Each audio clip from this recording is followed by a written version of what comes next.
Kermit, you have a new movie coming out. I do. It's huge. It's huge because it's on the big screen. I know. I can't wait to see it. Can I ask you one thing, though, before I go? Sure. How does it end?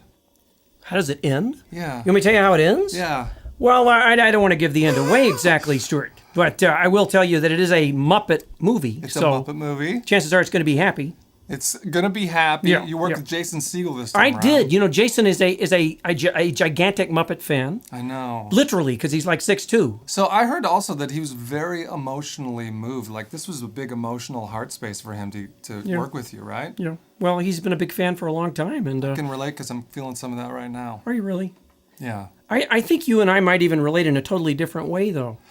Well, You know? I think you're right because, you seem like a deep frog to me. There's a depth in you. Yeah. There's an awakened presence there that I think is very interesting. And as a spiritual practitioner myself, struggling and clumsily so for many years, I wonder, do you have a spiritual practice? Do you have a path that's... Well, I grew up in the swamp, and like many people, I started out with sort of a basic idea of what spiritual was. When you're in a swamp, it has a lot to do with being connected to nature.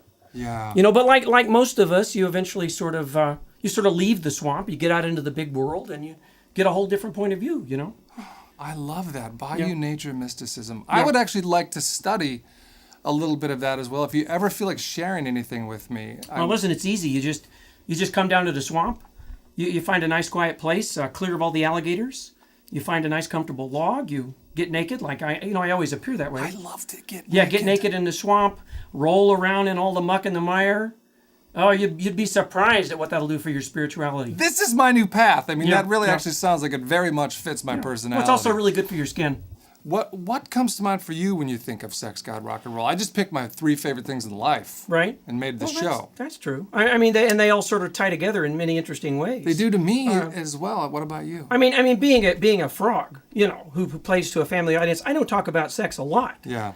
But it's interesting for frogs. Yeah. Let me put it this way: Imagine being naked, jumping headfirst into the deep end of a pool filled with sort of a solution of maybe 70-30 KY in water with 20 of your best friends. Wow. Yeah. That's life. I think you got the picture. That's the frog party we're talking about. Yeah, it's called spawning. Yeah, we do that. We do that. More that I find out, the more that I do feel froggish at my core. I feel that there is a commonality here that, I'd have to say it might not be for everybody, but it's not a bad way to spend a nice spring evening.